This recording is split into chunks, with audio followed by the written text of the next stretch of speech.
사단이 정말 교묘해요. 이런 것들은요, 우연을 가장한 의도가 있는 방해예요. 늘 사단은 이런 식으로 우리에게 다가오죠. 그리고 이제 한 주가 더 남았는데 이런 유의 방해가 저뿐만 아니라 여러분 모두에게서도 반복적으로 일어날 수가 있습니다. 지금 우리 안에서는 하나님의 역사와 동시에 사탄의 역사가 일어나고 있습니다. 우리가 영적으로 무장해서 사단의 공격을 막을 수 있어야 하나님의 역사를 이루어갈 수가 있어요. 이거를 못 막으면 이쪽도 못하는 거예요. 이번 한 주도 사단이 아주 심하게 방해할 겁니다. 특별히 기도하면서 여러분이 사랑하는 가족들을 주님 앞으로 인도하려는 열망이 클수록 방해도 큽니다. 방해가 세다고 느껴지면 이번에는 뭔가가 되겠다라고 거꾸로 생각하십시오. 그래서 지금 우리에게 필요한 게 뭐냐면 영적으로 철저하게 무장하는 것입니다. 이번 복음 집회 가운데 하나님께서 일하셨고 계속해서 일하실 것입니다. 그리고 예수 이름의 권세와 능력이 계속해서 나타날 것입니다. 그리고 성령님께서 우리 안에서 강하게 역사하실 것입니다. 이 사실을 믿음으로 확신차게 앞을 향해서 계속 나가야 합니다. 아직 끝나지 않았어요. 다음 주도 있고 우리가 초청하기로 한 영혼들은 2020년 내내 관심을 갖고 기도함으로 나가야 합니다. 오늘 여러분이 많이 기도로 준비했는데 그리고 초청을 했는데 그분이 오시지 않아서 속이 상한 분도 계실 것 같습니다. 속상하죠. 충분히 이해합니다. 그런데 속 상하는 것은 괜찮지만 그 이상의 영향은 받지 마시기를 바랍니다. 다음 주가 또 있잖아요. 아직 지구가 멸망할 때를 잘 모르긴 하겠지만 그래도 아직은 좀 더 기회가 있을 수가 있습니다. 그러나 그 영혼은 절대로 포기하지 마시기를 바랍니다. 포기하지 마십시오. 여러분 영혼 구원의 역사는 우리가 할 수 있는 건 아니에요. 근데 우리가 해야 할 일이 있어요. 그거는 기도하면서 성실하게 감당해야 됩니다. 하나님께서 우리 안에서 이미 일을 시작하셨습니다. 그러므로 잃어버린 영혼들이 주께로 돌아오는 역사는 우리 안에서 계속해서 일어날 것입니다. 낙심하지 마십시오. 그리고 포기하지도 마십시오. 지금부터 특별히 한 주간, 늘 그렇게 해야 되지만 특별히 앞으로 한 주간 우리가 노력해야 될 일은 기도의 불이 꺼지지 않게 하는 일입니다. 오늘 저는 복음 집회를 인도하면서 보이지 않는 힘을 참 많이 느꼈어요.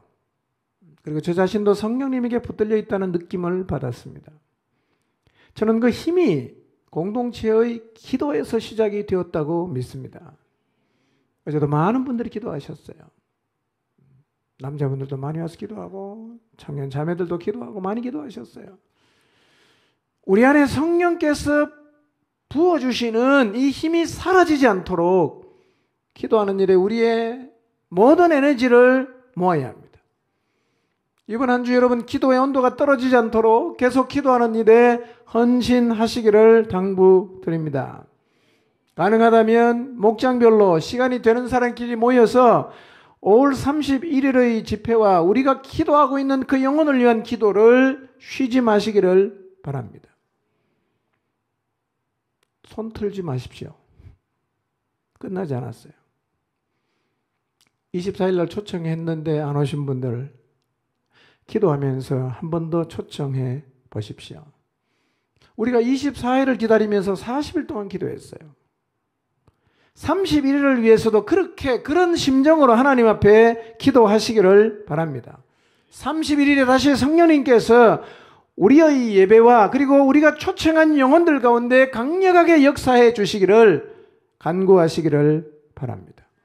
여러분이 사랑하는 가족들, 자녀, 남편, 부모님, 형제, 자매들, 그리고 친구들을 계속해서 마음에 품으시기를 바랍니다. 우리가 언제나 잊지 말아야 될 거 있어요. 그것은 복음을 증언하는 일이 목숨을 걸 일이라는 사실이에요. 여러분, 복음 전파하는 일은 목숨 걸 일이에요. 하면 되면 하고 안 되면 관두고 이게 아니라 하나님이 자기 아들의 목숨을 걸었기 때문에 우리도 이 일에 목숨을 걸어야 됩니다. 교회가 살아있는 가장 확실한 표징이 뭔가? 구원받는 사람이 생겨나야 됩니다. 잃어버린 영혼이 구원되는 일이 지속되는 교회가 살아있는 교회입니다. 주님 앞에 나와 복음을 통해서 구원 얻는 사람이 생겨나는 교회가 살아있는 교회입니다. 교회는 이 땅에 살면서 그 사명을 잘 감당하다가 주님 앞에 가야 됩니다. 이것이 하나님이 가장 기뻐하시는 일이에요. 오늘 오신 분 가운데 성령님께서 그 마음을 만지신 분이 있을 거예요. 예수 그리스도의 보혈의 권세와 능력이 그의 마음 가운데 역사하고 진리의 빛이 그의 마음속에 비추어서 어둠을 뚫고 들어가 자신의 실체를 보게 된 분도 있었을 것입니다. 이때 우리가 해야 될 건요, 다시 건드려야 됩니다. 가만 내버려 두지 마시고 피드백 받으시고 기회가 되면 또 복음 전하시고, 이때 우리가 영적으로 그를 만지려는 노력을 해야 됩니다. 내버려 두지 마세요. 당장 내일 만나서 어떠했는지 확인해 보시고, 그리고 여러분이 도울 수 있는 일이 있다면 도와야 되고 끈을 계속 연결해 가셔야 합니다. 한번 데려갔으니 끝 이러시면 안 돼요. 목적은 데리고 온 게 아니라 예수님 믿고 구원 얻게 하는 거예요. 예수님 믿고 구원 얻게 하려고 우리가 그렇게 기도를 많이 했어요. 한번 초대하려고 기도한 건 아니잖아요. 우리는 자꾸 한번 초대하면 끝났다는 생각을 자꾸 하는데요. 제발 그러지 마시기를 바랍니다. 또 내일 당장 만나십시오. 물어보세요. 그리고 잘 이해가 안 되는 부분이나 이해 못한 부분이 있다면 다시 복음을 말해 주시기를 바랍니다. 이미 그분이 우리 안에서 일을 시작하셨어요. 오늘 우리는 거짓과 진리가 얼마나 다른지를 확인했어요. 비슷하지 않습니다. 완전히 달라요. 그래서 신자와 불신자의 삶이 다른 거예요. 신자와 불신자의 삶이 비슷하면 그거는 신자가 불신자일 가능성이 많아요. 오늘 한 시간에 말씀드렸지만 신자가 믿는 진리와 불신자가 믿는 진리처럼 믿는 것은 완전히 다른 거예요. 죽으면 끝이다, 죽음이 끝이 아니다. 보이는 것만 중요하다, 안 보이는 게 더 중요하다. 완전히 반대지 않습니까? 그런데 신자인 내 삶이 불신자의 삶과 별 차이가 없다면 기본적으로 내가 진리를 믿는 사람인가를 다시 물어봐야 돼요. 여러분, 예수님 믿는 사람과 안 믿는 사람은 비슷해도 안 됩니다. 완전히 달라야 됩니다. 왜냐하면 우리가 믿는 진리가 세상의 거짓과는 너무나 다르기 때문입니다. 완전히 달라요. 우리가 정말 진리를 믿는다면 진리를 믿는 자답게 세상을 역주행해야 됩니다. 그리고 영원한 그 진리를 붙들어야 됩니다. 모든 육체는 풀과 같고 그 모든 영광은 풀의 꽃과 같다. 그런데 풀은 말라요. 인생이 마른다는 거예요. 그 다음에 그 꽃도 다 시들어요. 뭐만 영원한지 아십니까? 오직 하나님의 말씀만 세세토록 있느니라. 하나님 말씀이 뭐예요? 그게 진리예요. 요한복음에서 예수님께서 말씀하셨어요. 17장의 기도 중에 아버지의 말씀은 진리니이다 그랬어요. 아버지의 말씀은 진리니이다. 그 진리인 말씀은 세세토록 있어요. 그리고 이 말씀은 살아있어요. 그렇다면 우리는 이 진리를 붙잡아야 됩니다. 혹시 나는 지금 내 인생이 사람들이 추구하는 거짓을 붙잡기 위해서 달려가고 있지 않는가? 한번 생각해 보셔야 됩니다. 복음은요, 항상 우리를 출발의 자리에 세웁니다.